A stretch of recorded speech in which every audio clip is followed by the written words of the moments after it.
Hi guys, welcome to my YouTube channel. I'm at home doing some work. Here's my table.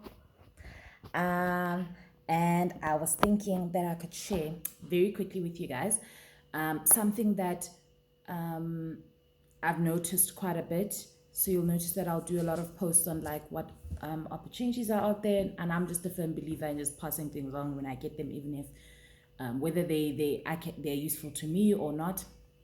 And the other day I was having a conversation with a friend, and we were chatting about.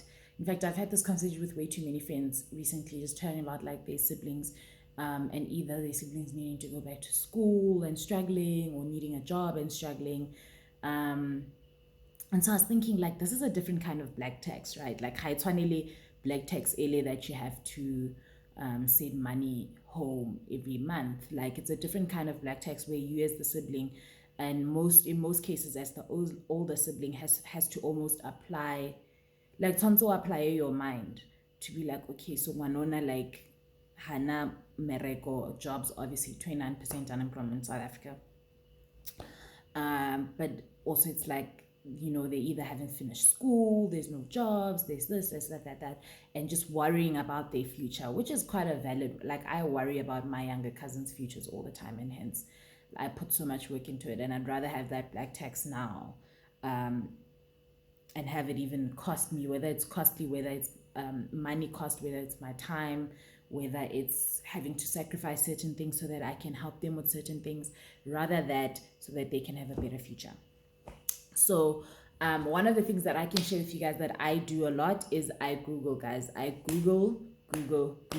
So you find a lot of people sending me messages because I put so many things up, the career and like bursaries, or I don't know what other stuff I get. People will often ask, do you know where my sibling can get a job, or do you know where my friend can get a job, or that kind of stuff? I don't. I really don't. And that's the honest answer. It's the honest and quick answer. What I can tell you is that I Google a lot of things, even for myself. A lot of the opportunities that I come across is things that I was literally searching for. But I sometimes type things like opportunities for women into Google and see what comes up, and I shoot my shot. That's just me. So Google stuff. There's internships, there's learnerships, there's scholarships, bursaries, there are books to read, there's entrepreneurship, there's free online courses, like literally free online courses. The only cost there would be data, which I know is expensive because Souther, but free online courses. If Wanako Yeno is sitting at home because they couldn't go back to school, or they are struggling to find a job, upskill yourself in the meantime and help them upskill themselves in the meantime. And this, if you are the person that's looking for the job, or waiting to get back to school, upskill yourself in the meantime. Do those free online courses. There's also volunteering, and I know some of these things like volunteering might require you to go somewhere, and so you spend money to go and not earn money, which is very understandable if that's a struggle. But if you can afford to take a taxi, or drive, or take the train, or whatever it is, to go somewhere every, once a week, twice a week, to volunteer in a specific organization, that could go a very long way in not just being a good thing on your CV, but also just making relationships and connecting to other people and growing your network, right? Because Batabao can maybe be like, oh, like, Kitsi, they might hear of someone having an opportunity and say, no, wait, because I know of the young lady, like Impo, and she works quite well. She's a volunteer at our organization. So really do that. So one is the internet. I use the internet a lot to look for opportunities, and then I shoot my shot, and I shoot the shot for other people. So I always shoot the shot even for my younger cousins. I'm like, okay, how do I get them into this? How can they apply? Okay, but they must apply at 18. Fine, we're gonna wait 4 years for them to apply. And then I say use your networks. So I'm actually reading a book. This is actually so perfect. I'm reading this book. It's called Never Eat Alone. And it speaks about networks basically, and connecting. And it's just that, like, your networks are your currency. So, but by eating, and the people you surround yourself with, and those are the people who, in fact, I just read this in this book now, saying that those are the people, when you need a job, when you need a lifeline, when you need help, It's not going to be your talents and your skills that come to your rescue. It'll be the people that you know, which is quite true, and it's something that I'm looking to build in my life. I'm blessed to have a lot of people, but I think I could know a lot more people and come out of my shell. And there's just lovely people to know out there. And then, so anyway, basically use your networks, ask for help, and be the kind of person who, when you ask for your help, don't be the person who says, so where do I get the job? Be the person who says, wait, Paul, I've been looking through the internet, get towards 1, 2, 3, and I'm wondering how do I apply, or how do I go about this, or I need a mentor, I need help with this, or whatever the case is, or do you know who I can speak to? Do you know someone? And I'm one of those people, and I know a lot of my friends are those people as well, who are always willing to assist with our networks.